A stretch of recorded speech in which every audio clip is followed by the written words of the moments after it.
नमस्कार। आपका अखबार के रविवारी अंक में आपका स्वागत है। मैं हूं प्रदीप सिंह।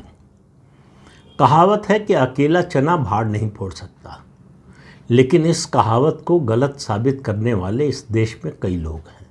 वैसे तो संख्या बहुत बड़ी है, लेकिन कुछ लोगों की बात करूंगा जो राजनीति और चुनाव प्रक्रिया से जुड़े हुए लोग हैं, केवल उनकी बात करूंगा। शुरुआत 1974 में जेपी आंदोलन से।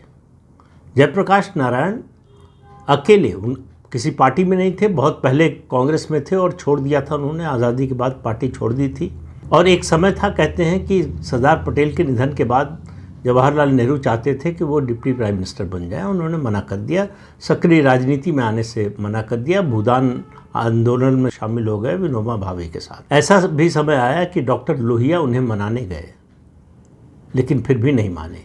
डॉक्टर लोहिया की गांधी मैदान में वो आखिरी सभा थी जिसमें वो कहकर गए कि एक दिन ऐसा आएगा जब जेपी को राजनीति में आना पड़ेगा। और वो शायद उनके आखिरी वाक्य थे, भविष्यवाणी की तरह हुए। 1974 में छात्र आंदोलन जो शुरू हुआ गुजरात से बिहार पहुंचा और संपूर्ण क्रांति का नारा लेकर जेपी मैदान में उतरे। हालांकि चुनावी राजनीति में नहीं उतरे, लेकिन राजनीति में उतरे एक व्यक्ति। उन्होंने साबित किया कि एक व्यक्ति अगर ईमानदार हो, अगर लक्ष्य के प्रति उसकी निष्ठा हो और वो परिवर्तन के लिए जुटा हुआ हो, तो वो बदलाव ला सकता है। उन्होंने इंदिरा गांधी और कांग्रेस जैसी सत्ता को उखाड़ फेंका और 74 से 77 बीच में इमरजेंसी 19 महीने की इमरजेंसी लगाकर भी इंदिरा गांधी अपनी सत्ता को बचा नहीं पाई और 77 में उनकी सरकार चली गई। वो चुनाव हार गई और जनता पार्टी की सरकार बनी। अब जिन लोगों ने परिवर्तन किया उसके बाद क्या हुआ उसकी बात करता हूँ। दूसरा नंबर आता है, हालांकि मैं मिलाकर बोल रहा हूँ, जो राजनीतिक लोग हैं और जो चुनाव प्रक्रिया से जुड़े हुए लोग हैं, उन दोनों को। मेरी नज़र में एसएल शक्धर मुख्य चुनाव आयुक्त थे, इंदिरा गांधी प्रधानमंत्री थी। निष्पक्ष मुख्य चुनाव आयुक्त थे। गढ़वाल का लोकसभा सीट का बाई इलेक्शन हो रहा था। हेमवती नंदन बहुगुणा वहाँ से कांग्रेस के टिकट पर जीते थे। कांग्रेस छोड़ी उन्होंने तो लोकसभा सीट भी छोड़ दी। उस समय तक कोई दल बदल विरोधी कानून नहीं था। फिर भी उन्होंने कहा, मुझे कांग्रेस का उम्मीदवार समझकर लोगों ने जिताया है, मैंने कांग्रेस छोड़ दी इसलिए सीट छोड़ रहा हूँ। बाई इलेक्शन हुआ। इंदिरा गांधी ने उसको प्रतिष्ठा का सवाल बना लिया। उस बाई इलेक्शन को वो 5 जो विधानसभा क्षेत्र आते हैं उस लोकसभा सीट के अंदर, उन सब में प्रचार करने गई। पहला लोकसभा का उपचुनाव था जिसमें प्रधानमंत्री ने चुनाव प्रचार किया। कांग्रेस के 6 राज्यों के मुख्यमंत्री स्टेट हेलीकॉप्टर के साथ प्रचार करते रहे। हर मुख्यमंत्री के जिम्मे एक विधानसभा क्षेत्र था। फिर भी बेईमानी करनी पड़ी, पकड़ा गया और एसएल शक्धर ने कोई दबाव न मानते हुए इलेक्शन को काउंटर मांड कर दिया। फिर तारीख तय हुई, दोबारा इलेक्शन हुए और फिर गड़बड़ हुई और फिर उन्होंने काउंटर मांड किया। सत्ता की ताकत के सामने न झुकने वाले पहले मुख्य चुनाव आयुक्त थे।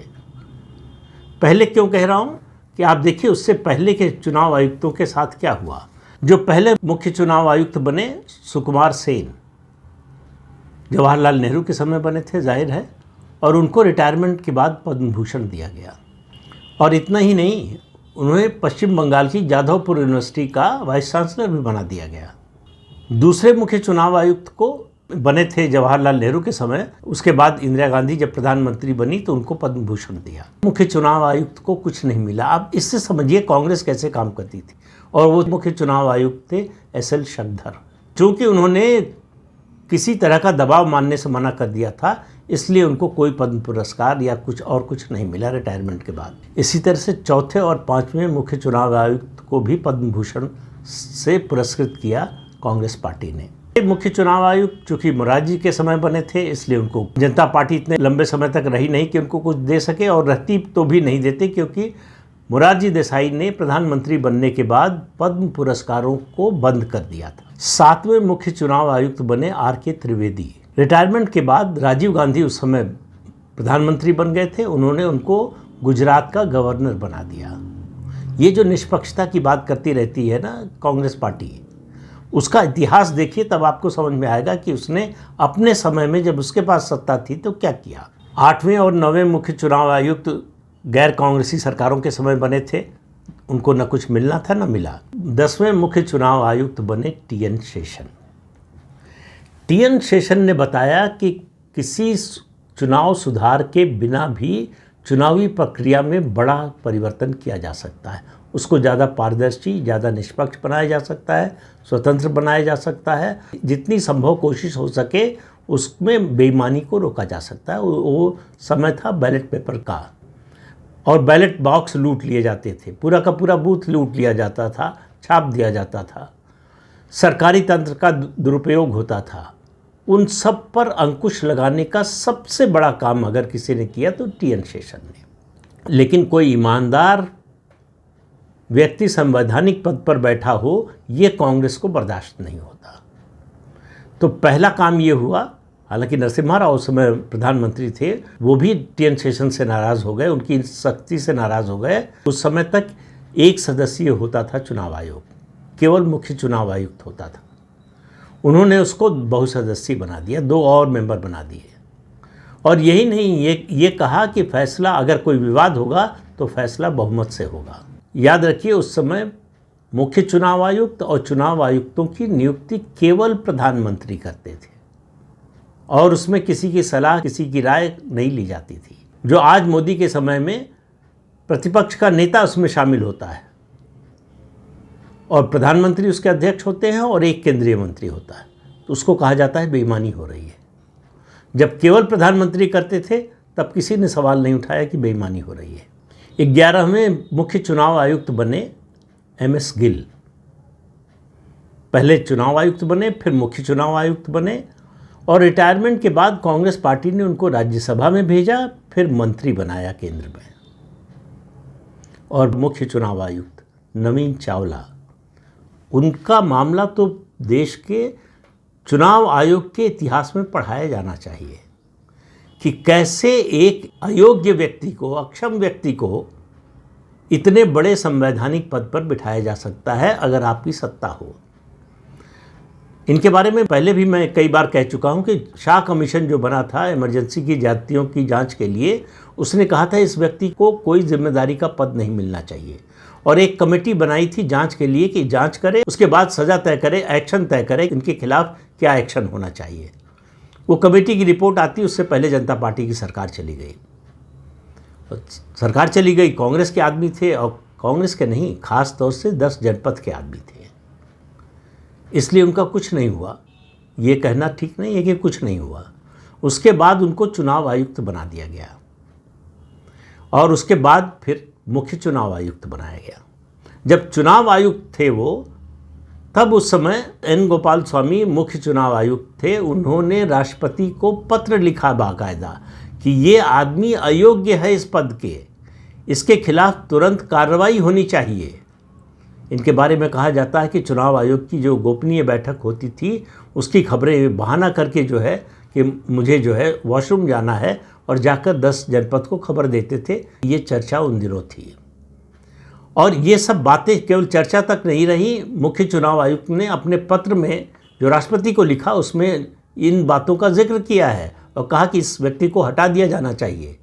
लेकिन एन गोपाल स्वामी के रिटायर होने के बाद उन्हीं नवीन चावला को मुख्य चुनाव आयुक्त बना दिया गया। 12वें मुख्य चुनाव आयुक्त का नाम आपको भूला नहीं होगा, उनका नाम था जे.एम. लिंगदोह।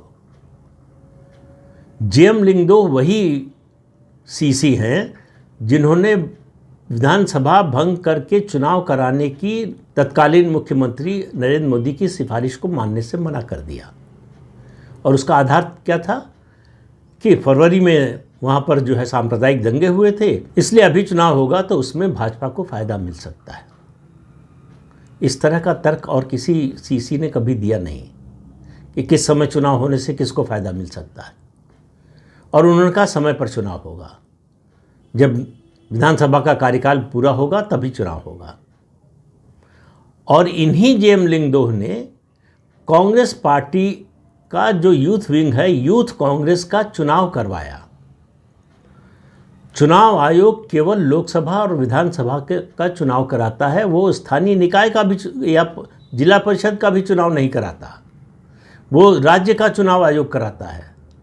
लेकिन जेएम लिंगदोह ने सीईसी रहते हुए यूथ कांग्रेस का चुनाव करवाया। तो अब फिर से लौटकर थोड़ा पॉलिटिकल लोगों पर आते हैं। जेपी के बाद कांग्रेस से निकले वीपी सिंह भ्रष्टाचार के मुद्दे पर, और एक आंदोलन खड़ा किया, और उस आंदोलन ने राजीव गांधी की सत्ता उखाड़ दी। 1984 में जो पार्टी 415 लोकसभा सीटें लेकर आई थी, 1989 में 5 साल बाद वीपी सिंह के इस आंदोलन के कारण और उसको मिले जन समर्थन के कारण 192 सीट्स पर आ गई, आधे से भी कम हो गई। वो दिन और आज का दिन कांग्रेस पार्टी को लोकसभा में कभी बहुमत नहीं मिला। उसके बाद आया अन्ना हजारे का आंदोलन। अन्ना हजारे ने अपने आंदोलन से पूरे देश में भ्रष्टाचार के खिलाफ एक वातावरण बनाया, जिसका फ़ायदा उठाया एक ठग ने, जो जेल भी जा चुका है। तो वो गाना है ना, कोई ठगवा नगरिया लूटल हो, तो उसने नगर लूट लिया। उसके लूट के किस्से अभी तक चल रहे हैं। अब वो ठगी के नए तरीके खोजने में इस समय लगा हुआ है। जेल से इस समय जमानत पर रिहा है। तो आप देखिए, जेपी ने जो किया उसको बर्बाद किया जनता पार्टी के आपसी झगड़ों ने। विश्वनाथ प्रताप सिंह ने जो किया उसमें उनका बड़ा योगदान है। मंडल कमीशन की रिपोर्ट को लागू किया उन्होंने, और जनता दल टूट गया। ये ठीक है कि जनता दल के मैनिफेस्टो में मंडल आयोग की सिफारिशें लागू कराने का वायदा किया गया था, लेकिन वीपी सिंह आए किस मुद्दे पर थे सत्ता में? भ्रष्टाचार के विरोध में। तो भ्रष्टाचार के खिलाफ उन्होंने क्या किया? कुछ नहीं किया। तो जेपी के आंदोलन की परिणति जनता पार्टी की सरकार और उसके बाद विभाजन और कांग्रेस की वापसी के रूप में हुई। जनता दल में वीपी सिंह के आंदोलन के बाद, भ्रष्टाचार के खिलाफ आंदोलन के बाद जो सरकार बनी, वो भी टिक नहीं पाई। वो तो केवल 11 महीने प्रधानमंत्री रह पाए। उसके बाद, उससे पहले ही उनकी पार्टी टूट गई और सरकार गिर गई। और उसके बाद जो है गठबंधन की सरकारों का और छोटे समय के लिए बनने वाली सरकारों का, जो कांग्रेस के समर्थन से बनी, चंद्रशेखर की सरकार कांग्रेस के समर्थन से बनी, चौधरी चरण सिंह की उससे पहले बन चुकी थी 79 में कांग्रेस के समर्थन से, देवगौड़ा की सरकार बनी कांग्रेस के समर्थन से, इंद्र कुमार गुजराल की सरकार बनी कांग्रेस के समर्थन से। किसी सरकार को कांग्रेस ने चलने नहीं दिया, उसका कार्यकाल पूरा नहीं होने दिया। हर सरकार को गिराया कांग्रेस ने और देश को मध्यावधि चुनाव में झोंका। लेकिन आप देखिए कि इन मुख्य चुनाव आयुक्तों की मैंने बात की, कितनों को पुरस्कार दिया कांग्रेस पार्टी ने। जिसने ईमानदारी दिखाई, निष्पक्षता से काम किया, एसएल शक्धर, उनको कुछ नहीं मिला। टीएन शेषन, मेरा मानना है कि टीएन शेषन ने इस देश की चुनाव प्रक्रिया में और चुनाव के तरीके में क्रांतिकारी परिवर्तन कराया। इसका श्रेय उनको बिल्कुल मिलना चाहिए। लेकिन वही है कि आखिर आते आते वो भी राजनीति के प्रलोभन से बच नहीं पाए। पहले राष्ट्रपति पद के उम्मीदवार बने और उसके बाद कांग्रेस के उम्मीदवार बने। लोकसभा चुनाव में अहमदाबाद से लाल कृष्ण आडवाणी के खिलाफ चुनाव लड़ा। अर्श से सीधे फर्श पर आए। उन्होंने सीसी के रूप में जो हासिल किया था, राजनीति के चक्कर में उस सबको गंवा दिया। और अन्ना हजारे के आंदोलन का तो जितना बुरा हाल हुआ, किसी आंदोलन का नहीं हुआ होगा। उस आंदोलन में जो ईमानदार थे वो पार्टी बनते ही उससे बाहर हो गए या बाहर कर दिए गए। जो बेईमान थे, जो लूटने के लिए सिर्फ आए थे, उनका उद्देश्य ही लूटना था, वो बने रहे और वो सत्ता में आ गए। तो अन्ना हजारे के आंदोलन का सबसे बुरा हश्र हुआ। उसका नुकसान केवल राजनीति को नहीं हुआ, लोगों को भी हुआ। लोगों का ऐसे भ्रष्टाचार विरोधी आंदोलनों से एक तरह से भरोसा सा उठ गया। उस भरोसे को कायम किया 2014 में नरेंद्र मोदी ने, और वो भरोसा पिछले 12 साल से अब भी कायम है। अब बात आती है वर्तमान सीएसी ज्ञानेश कुमार की। पूरा विपक्ष उनके खिलाफ है। उन पर आरोप लग रहा है कि वो बीजेपी के एजेंट के तौर पर काम करते हैं।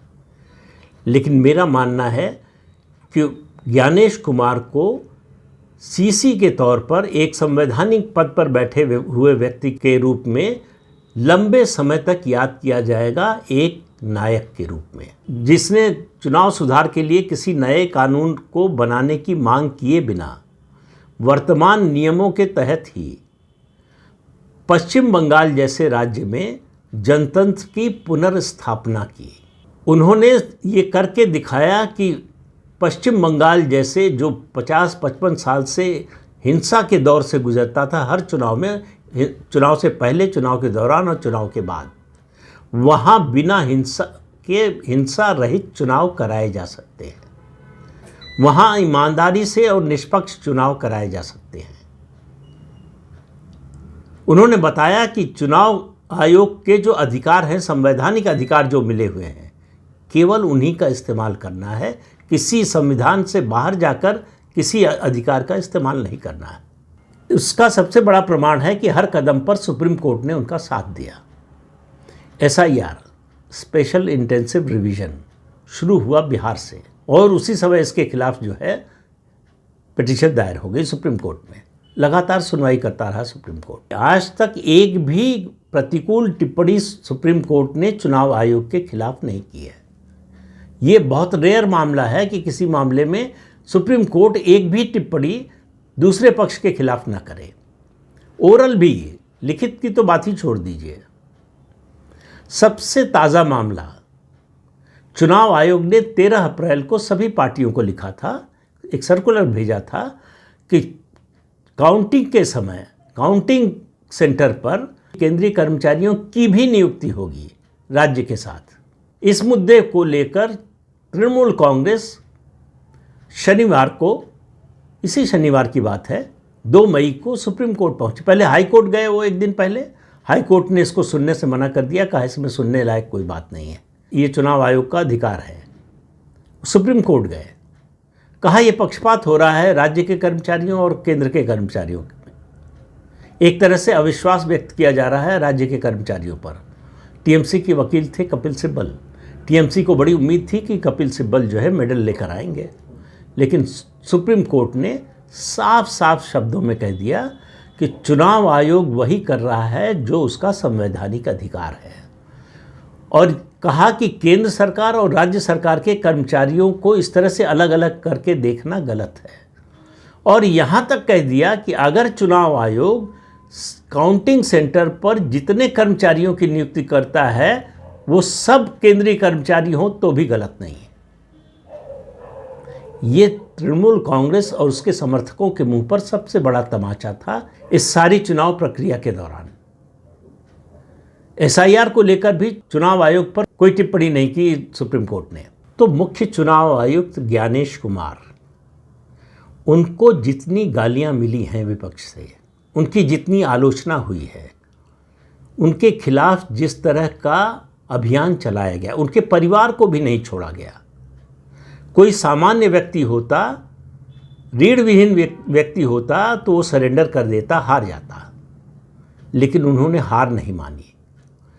वो डटकर खड़े रहे क्योंकि वो सच पर खड़े थे और सच के मार्ग से वो डिगे नहीं, और उन्होंने वो कर दिखाया जो अभी तक कम से कम पिछले 50-55 सालों में, या कहें कि 1962 के बाद से जितने चुनाव हुए हैं उसमें कोई मुख्य चुनाव आयुक्त नहीं कर पाया कि चुनाव से पहले, चुनाव के दौरान और चुनाव के बाद हिंसा न होने पाए, बूथ न लुटने पाए, मतदाताओं के मन से डर निकाल दिया, मतदाताओं को ये भरोसा दिला दिया कि अपना वोट आप खुद डाल सकते हैं। वरना पश्चिम बंगाल में ये होता था कि वोट तो आपका पड़ता था लेकिन आप नहीं डालते थे, दूसरे लोग डाल देते थे।